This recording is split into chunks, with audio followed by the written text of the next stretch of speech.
Jadi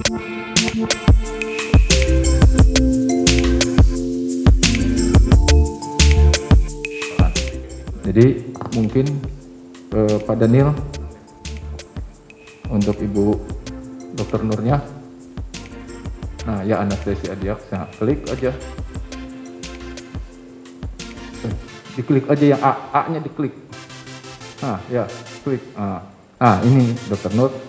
Maka gimana Ibu Dr. Nur monitor? Coba di-on kan. Bu Nur, mic-nya coba tidak di-unmute. Bisa minta tolong mic-nya di-unmute, Ibu Nur. Oke, baik. Iya, mungkin Pak Akbar bisa mic-nya. Silakan Ibu Nur, bisa memberikan pendapatnya tentang ini. Mumpuni, apalagi kalau kita bisa bikin sesuai dengan standarnya. Dan memang harus sesuai standar karena ini benar-benar alat yang membantu daripada pasien. Dia benar-benar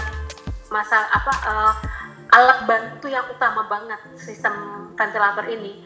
Maka itu aman, enak untuk kita membantu untuk di COVID dalam hal terapi pasien-pasien COVID.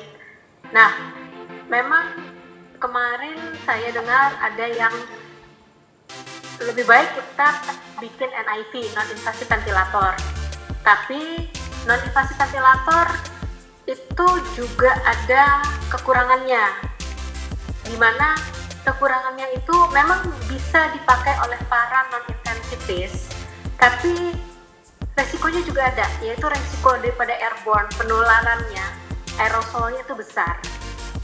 Nah, tenaga kesehatannya maka harus benar-benar mengerti. Tapi bukan berarti itu menggantikan fungsi ventilator itu, menggantikan fungsi invasif ventilator. NIV itu cuma bridging, jembatan sebelum kita intubasi. Nah, itu yang harus diketahui oleh semua orang. Jadi bukan berarti NIV itu akan lebih baik dibandingin invasif ventilator. Tapi pada pandemi ini, ya sebenarnya kalau yang kita buat itu tinggal luarannya diganti, itu sudah langsung bisa NIV. Jadi alat yang kita pasang, kita bikin ini, yang kita berusaha bikin, itu sudah memfasilitasi invasif ventilator dan juga non-invasif ventilator. Jadi sebagai klinisi yang memegang pasien itu, saya rasa sudah cukup mumpuni kalau kita sudah bisa membuat dengan mode minimal saja, yaitu pressure dan volume. Di pressure ada yang full control sama assist, yang di volume juga ada full control dan assist. COVID ya, jadi bagaimana kondisi di lapangan, dia itu sudah menceritakan sehingga kita melakukan adjustment sesuai dengan masukan dari beliau. Juga ada beberapa dokter lainnya yang membantu kita ya, seperti di beberapa rumah sakit. Tentu saja kan kita kasus di setiap rumah sakit itu berbeda-beda ya. Nah itu juga kita dapat masukan juga ya, sehingga yang diharapkan nanti adalah ventilator yang dihasilkan di sini ya itu sifatnya tentu saja ya karena APD ya, jadi APD konten dalam negeri ya, itu lebih banyak, jadi bisa diproduksi dengan lebih cepat karena di sini kita pakai printer 3D ya. Di sini kalau dilihat itu terus nanti tentu saja dari material-materialnya ini ya, nanti ada yang sifatnya adalah harus higienis ya, itu kita ikuti standarnya ya. Jadi nanti untuk hari Senin kita maju itu sudah kita alihkan material-materialnya sesuai dengan apa yang disyaratkan untuk standar higienis tersebut. Jadi kira-kira itu. Mungkin berikutnya bisa tanya jawab atau mungkin ada hal-hal yang perlu kenapa atau mau didemokan Pak Yuk ya. Jadi di sini kalau kita lihat di depannya ini ya ada beberapa indikator ya. Ini nanti indikator juga bisa dimonitor secara jarak jauh ya. Prinsipnya di dalam ini ada koneksi wifi-nya ya, wifi nanti dia bisa berkirim ke dalam servernya, nanti bisa memonitor hal apa yang terjadi di sini ya, progresnya, sehingga dokter itu nanti tidak attach langsung ke pasien, tetapi dia hanya tinggal melihat dari secara remote ya, jarak jauh. Oke, nah kemudian di sini kita bisa mengatur mau jenisnya apa ya, rate-nya, kemudian rasionya ya. Di sini ada beberapa indikator yang memang dibutuhkan oleh alat ventilator tadi di set. Yang penting nanti volumenya dan fungsinya sesuai dengan jenis pasiennya.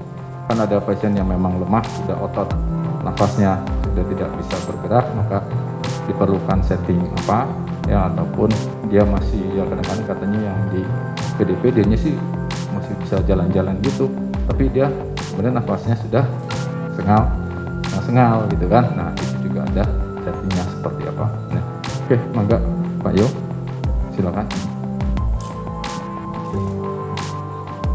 Jadi kita nggak bisa munculkan, tapi Bapak Ibu bisa lihat seperti apa nanti simulasinya.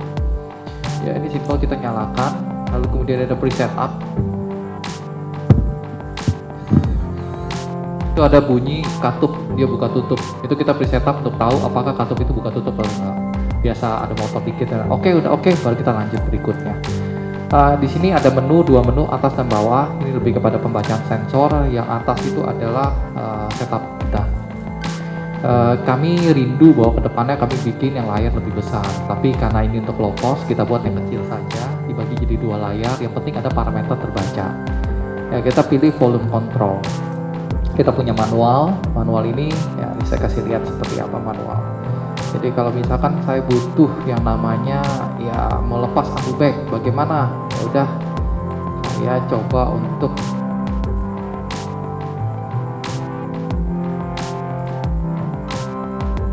motor 1 sama motor 2 clockwise atau counter clockwise. Misalkan yang motor 2 saya lepas.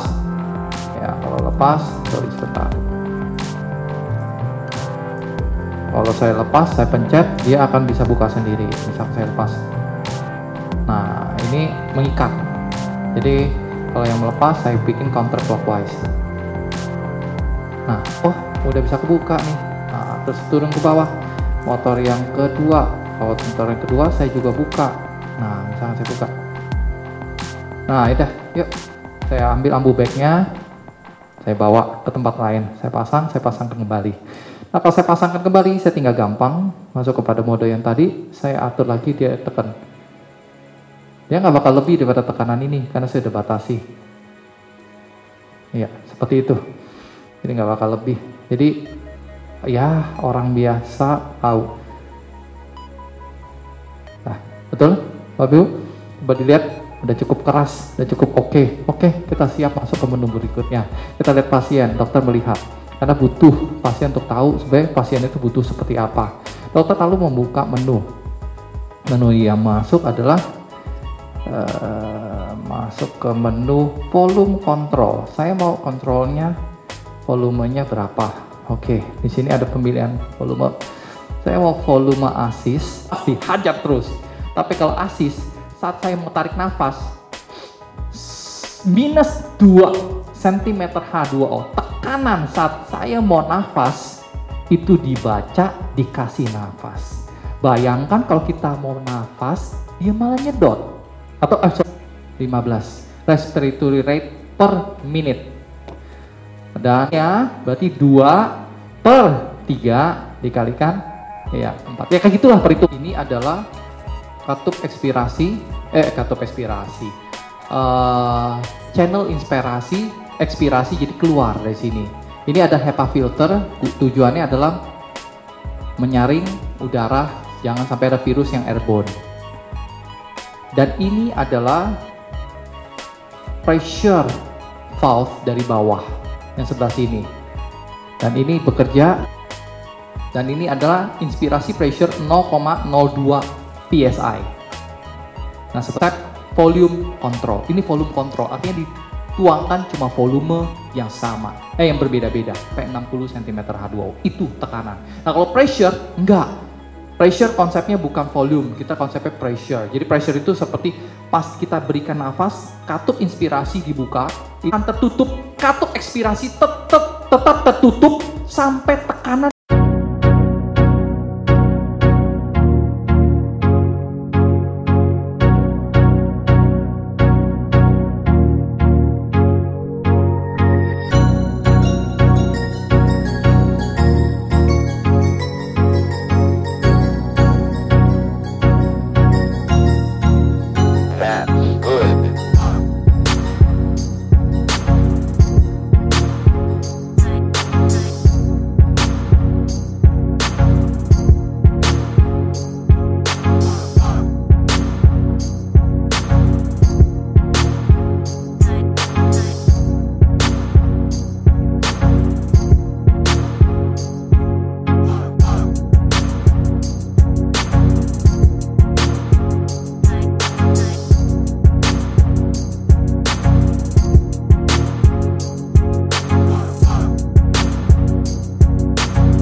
Orang yang COVID-19 kan membutuhkan yang namanya alat bantu pernafasan. Alat bantu pernafasan yang ada untuk COVID-19 itu adalah membutuhkan yang namanya treatment pressure dan O2 di dalam paru-parunya. Nah, ventilatornya ini Robofan itu adalah menciptakan pressure treatment dan juga O2 treatment di dalamnya. Simpelnya adalah itu seperti ibaratnya udara dipompakan ke dalam paru-paru dengan ukuran volume yang sudah ditentukan sesuai dengan treatment daripada dokter. Misalkan dokter melihat dia udah terengah-engah, atau dokter melihat dia udah terengah-engah tapi tetap main game. Nah itu kan seperti itu kan, tapi kan udah gawat di dalamnya. Nah dokter melihat dan memberikan pompa udara secara volume tertentu kepada paru-paru supaya paru-parunya tidak kempis. Jadi alat bantu. Targetnya adalah paru-paru Iya, tidak kempis. Seperti itu. Kalau dia udah kempis susah. Untuk COVID-19 sangat membantu. Sangat membantu untuk COVID-19 untuk yang namanya treatment sebelum menjadi ODP. Kalau dia PDP masih mending ya. Kalau sudah jadi ODP ya udah agak susah karena akan masuk ke dalam ventilator yang membutuhkan canggih sekali karena dia sudah tidak mampu lagi bernafas. Kenapa? Ototnya juga udah susah, lemah. Dan otaknya nggak bisa menggerakkan. Iya, betul. Seperti demikian sih. Cara kerjanya seperti demikian. Ini kan tadi dibilang low cost ya. Itu Iya. boleh tahu nggak sih berapa? Terus kalau sama yang alat mungkin yang sama kayak gini terus bisa lebih rendah berapa gitu? Mungkin nanti kita diskusikan ya berapa harga yang kita jual. Tetapi slow cost-nya kami adalah Untuk penciptaan alat itu ya di bawah 10% harga pasaran dari ventilator yang ada. Misal let's say harga ventilator pasaran 300 juta, kita 10% di bawah itu. Jauh di bawah itu 10%.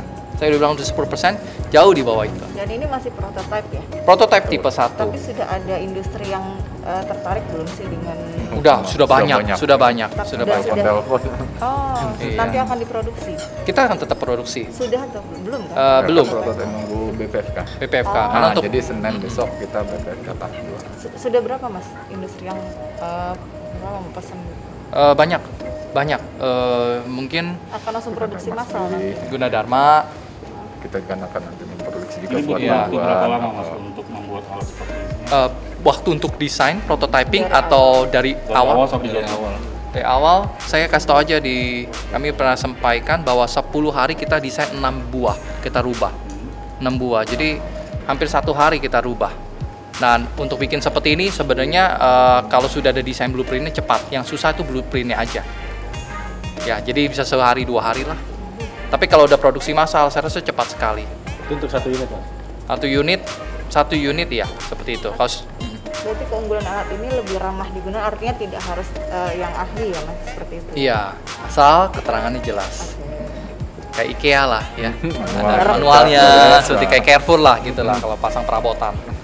Nah itu yang kami inginkan. Ini spesifik memang untuk dibuat risetnya tuh dibuat pas lagi COVID atau memang jauh sebelumnya? Kita ke challenge karena COVID ya. Karena apa itu? Berarti waktunya padat. Iya, Padat betul, sekali. Makanya ini kejar-kejaran. Mas, niat awal untuk membuat ini gimana Mas? Apakah karena memang marah COVID atau gimana? Kita niat awalnya terchallenge karena COVID ingin membantu. Kan perangkatnya kan. Iya, karena perangkatnya kan mahal, bagaimana kita bantu. Dan kebutuhan ventilator tuh di Indonesia tuh banyak kebutuhannya. Saya nggak tahu, bisa dicek sendiri berapa ratus di Kemenkes. Akan tetapi ya kami terchallenge demikian. Keunggulannya ini IoT pertama. IoT pertama, MP South AI pertama. Bisa dikendalikan dari jarak berapa jauh? Bukan dikendalikan, observasi. Observasi. Aduh, jangan deh dikendalikan. Kita bisa kendalikan? Bisa. Kita rubah menu bisa. Nanti berikutnya kalau ada yang hack gimana? Selamat tinggal. Itu yang kita tidak mau. Berarti terkontrol. Iya, gitu. terkontrol. Jarak Iya. jauh. Jadi demikian. Ntar kalau meriksa itu jadi aman, nggak akan biasanya menurut dokter anestesi itu kita tuh harus nunggu di sebelah pasien dalam waktu kurang lebih setengah jam ya untuk Iya. lihat kondisinya dia udah stabil atau belum. Tapi Continue dengan banget. IoT itu kan kita bisa dari jauh Iya. melihatnya. Kita lihat ini monitor, kita lihat itu si pasiennya terus udah oke. Jadi ini bisa itu. Terus yang kedua tadi kan dia AI ya, diatur dari sini. Jadi misalkan ada perubahan dari si paru-paru ini, maka dia akan menyesuaikan adjustment. Itu adjustment terhadap pressure tekanan ini.